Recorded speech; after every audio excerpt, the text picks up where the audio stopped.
Dylan Wang unexpectedly holds press conference with Shen Yue's family. What ensued shocked fans.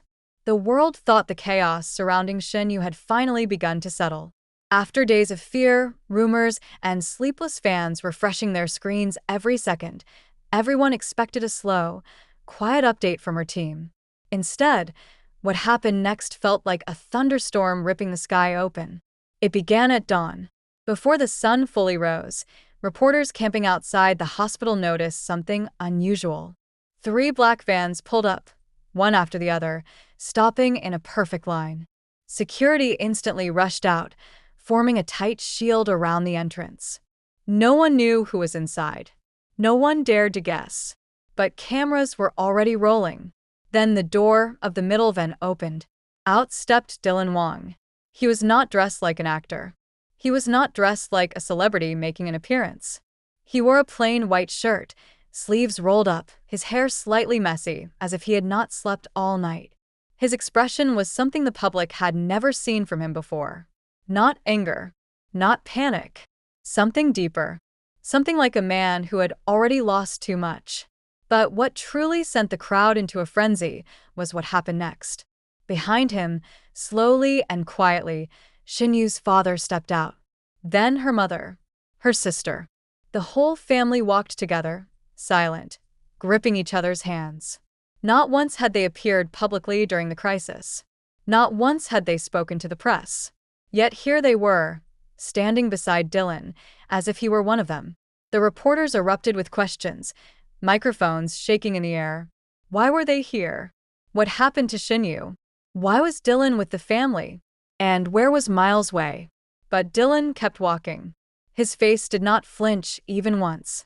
The hospital had prepared a small area for press statements, but no one expected an official conference.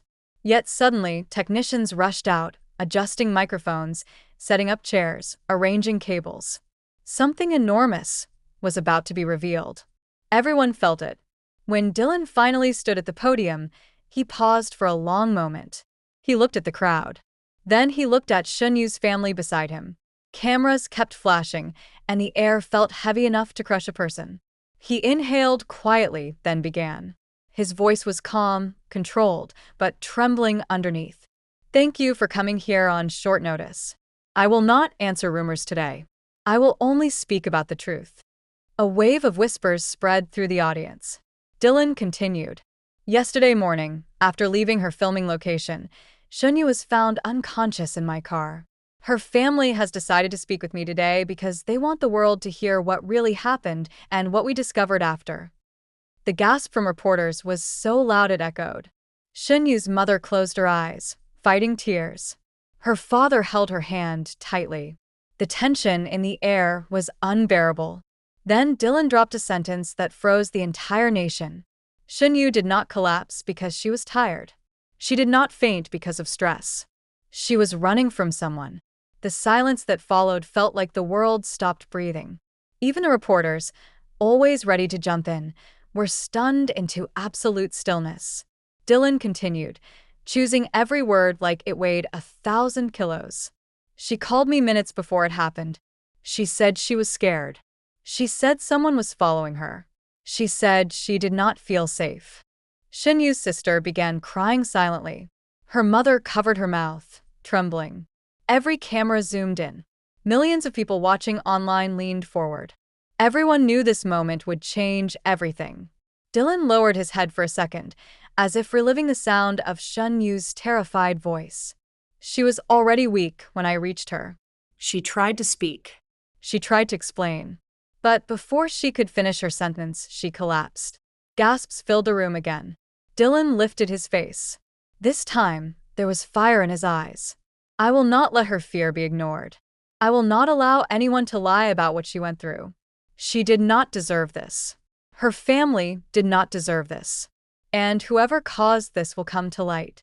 Reporters shouted. Is the stalker confirmed? Is this linked to her previous disappearance?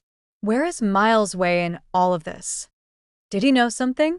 But Dylan raised his hand gently, and the room fell quiet again. Please understand, he said, this is not a moment for blame. This is a moment for truth. Shen Yue is stable but still recovering. The police are investigating. And for the first time, her family wants to say something. He stepped aside. Shen Yu's father approached the microphone. This man had remained silent throughout the entire ordeal. Seeing him now, standing before the world, shoulders heavy, eyes haunted, made even the toughest reporters soften. He began speaking slowly. Our daughter has always been strong, but something has been happening behind the scenes. Something she tried to shield us from. She told us she could handle it. She told us not to worry. He paused, swallowing hard. We should have listened closer. Shen Yu's mother quietly wiped her tears. Her father continued. That night, before she collapsed, she told me one sentence. A sentence I will never forget. His voice cracked. She said, "Father, this time I am really scared." A hush heavier than any storm descended over the press hall. Dylan looked down at the floor, fists tightening. Shen Yu's father finished. We stand with Dylan today because he was the last person she trusted before she fell unconscious. We want her safe. We want the truth. And we will not let her face this alone. Silence. That was the first thing that fell over the room after Wang finished speaking at the press conference. He had just revealed information no one expected him to say in front of Shen Yu's family, the press, and hundreds of viewers watching live. But the true storm began the moment he stepped away from the podium. Dylan's hands were shaking, something he never let the public see. The cameras caught it, the reporters noticed it, and Shen Yu's mother immediately stepped forward to ask him what he was hiding. But Dylan did not answer her. Instead, he looked toward the far corner of the room. His eyes were not focused on her. They were searching for someone else. They were searching for Miles Wei. Everyone could feel the tension rise the instant Dylan's voice quieted. Miles stood at the back of the hall, his jaw clenched, his eyes dark and unreadable. He had not spoken once since Dylan walked in with Shen Yu's family. He had only watched, observed, calculated. Now the two men locked eyes, and it felt like the air between them cracked. Shen Yu's father stepped between them, as if he sensed danger forming in the silence. But neither Dylan nor Miles looked away. They were trapped in a stare that held days of fear, nights without sleep, and moments where both believed Shen Yue might never come home again. Just when the reporters thought Dylan's statement was the peak of the drama, something else happened. Someone shouted from outside the doors. The noise echoed through the hallway. A scream. Not one of panic or pain, but one of panic mixed with disbelief. Chairs scraped. Cameras lifted. The entire room turned as security rushed toward the sound. Miles did not wait for permission. He ran. Dylan pushed through the crowd at the same time. Shen Yu's family followed with shaking hands, frightened eyes, and breaths held tight in their chests. In the hallway stood a young production assistant, trembling so violently she could barely speak. But she managed to raise a small object in her palm. It was a phone. Shen Yu's phone. The same phone she had lost the day she disappeared. Reporters gasped. Lights flashed. Security surrounded the assistant as she explained where she found it. In a storage room, hidden behind a stack of equipment cases. Placed there on purpose. But that was not the most shocking part. There was a video inside. Miles snatched the phone before anyone could stop him. His hands trembled as he tapped the screen. Dylan came to his side, breathing hard, his chest rising and falling as he tried to see. Everyone fell silent as the video loaded. And then it played. A dim hallway. A figure dragging someone by the arm. A woman's voice saying no. A familiar voice. Shen Yu's voice. Miles froze. Dylan's eyes widened. Shen Yu's mother screamed. The figure in the video wore a mask, but there was one thing that stood out. A bracelet. A very specific bracelet. One that the press had seen many times. Miles grabbed the phone closer to his face, as if his eyes were failing him.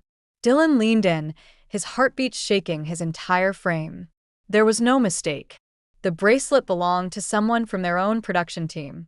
Someone who had been close to Shen Yue since the first day of filming. Someone who had always been in the background. Quiet. Calm. Helpful. Friendly. Someone who should never have been a suspect.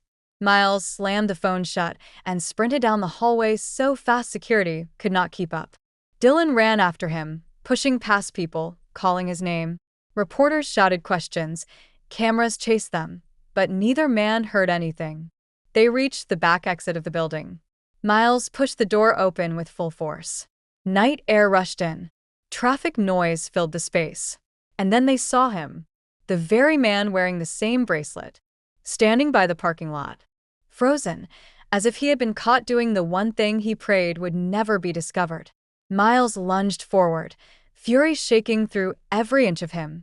Dylan grabbed his arm to stop him, but Miles broke free. Security rushed in, lights flashing, voices shouting. The man tried to run, but tripped over a parking barrier. He hit the ground and scrambled backward, terrified. Miles reached him first. He grabbed the man by the collar and slammed him against the wall. Reporters filmed. Security shouted at them to step back. Dylan pulled on Miles's arm, trying to stop him from doing something he would regret. "Where is she?" Miles shouted, his voice shaking like it was tearing out of him. The man refused to look at him. His eyes darted everywhere. He breathed fast, terrified. Miles shook him again. "Where is Shen Yue?" Still no answer. But then something changed. The man looked at Dylan. Not Miles. Not security. Not Shen Yue's family.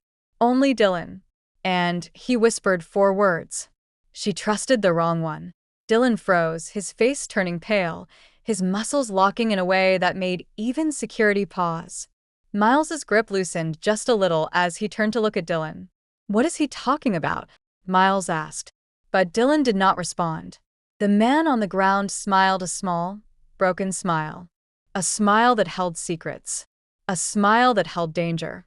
A smile that felt like it was meant for Dylan alone. Before he could speak another word, police arrived and pulled him away. He did not resist. He let them take him, still staring at Dylan with a strange calmness. Miles watched Dylan carefully. Shen Yue's family watched in fear. Reporters whispered, wondering what the man meant. But Dylan remained silent. He only clenched his fists and looked away. And in that heavy silence, one terrifying question filled the air. What did Dylan know that he had not said at the press conference, and why did the suspect say Shen Yue trusted the wrong person? The storm had only just begun.